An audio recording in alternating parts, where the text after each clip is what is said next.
Hey folks, and welcome to The Explainer. You know, we spend about a third of our entire lives doing it, but most of us, we have no idea what's actually going on. I'm talking about sleep. So today, we're going to pull back the covers and get into the real science of hitting the hay.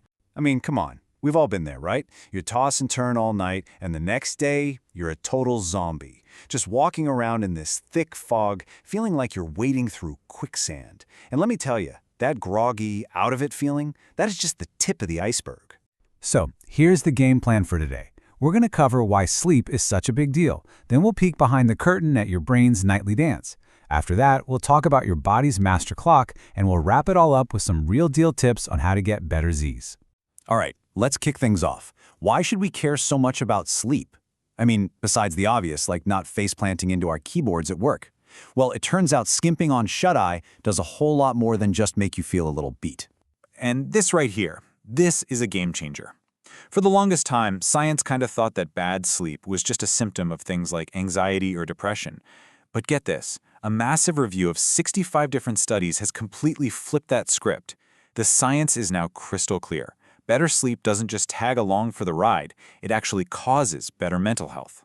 And you can see it right here in the data. I mean, look at this. When people in these studies started sleeping better, they saw a major drop in both depression and anxiety symptoms. We're not talking about a tiny little blip here. This is a real, honest-to-goodness improvement in how people feel. And if that's not enough to convince you, chew on this.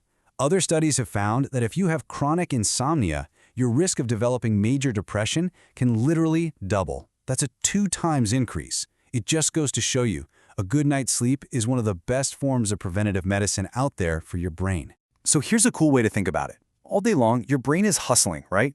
And just like a busy city, it creates a lot of, well, trash. When you fall into a deep sleep, this amazing system called the glymphatic system kicks into high gear. It's literally like a crew of tiny street sweepers that come out at night and flush away all the toxic gunk that builds up. It's your brain's nightly deep clean. Okay, so while those little street sweepers are on the job, your brain is anything but quiet. Seriously, it's putting on a full-blown performance every single night, and it's got 2 main acts. So Act 1 is what we call non-REM sleep. Think of this as the body shop. This is where your body gets down to the nitty-gritty of physical repairs. Then about an hour and a half later, the stage changes for Act 2, REM sleep. That stands for rapid eye movement. This is the mind's movie theater, where the wild dreams happen, and your brain is busy processing all the memories and feelings from your day. Now, tucked inside that body shop phase, that non-REM sleep is the really good stuff, slow wave sleep. This is the deepest, most rejuvenating sleep you can possibly get.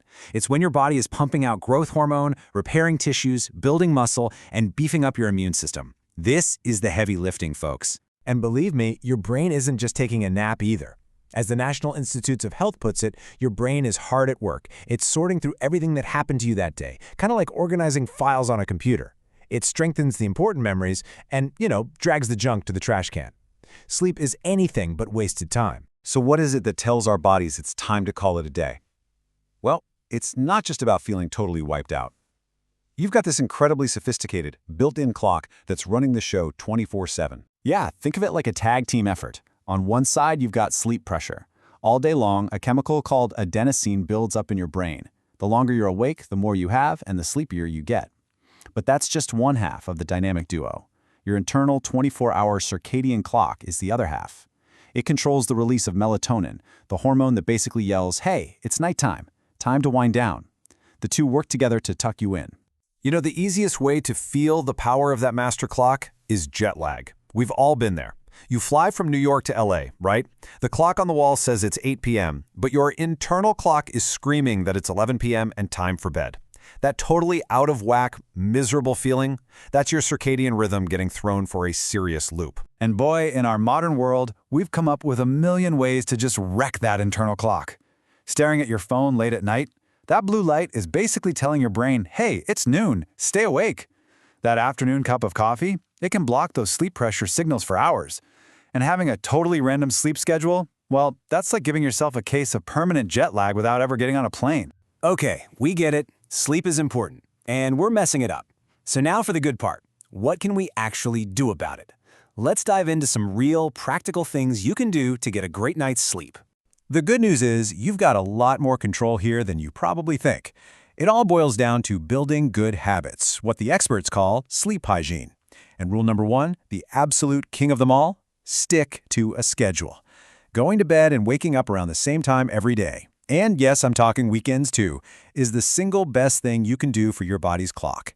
You add in a relaxing bedtime routine, a cool, dark room, and a little exercise during the day, and you've got a killer recipe for awesome sleep. And before we wrap up, let's just bust a huge myth right now. You know that person who always brags, "Oh, I'm fine on 5 hours of sleep"? Well, folks, for pretty much all of us, that's just a bunch of malarkey. Sure, there are a few genetic unicorns out there, but the vast majority of adults have a biological, non-negotiable need for 7 to 8 hours a night. You're not getting used to less sleep, you're just getting used to performing poorly. So in the end, it really comes down to this. Your day is shaped by your night. The energy you have, your mood, how sharp you feel, it all starts the night before. So I'll leave you with this question.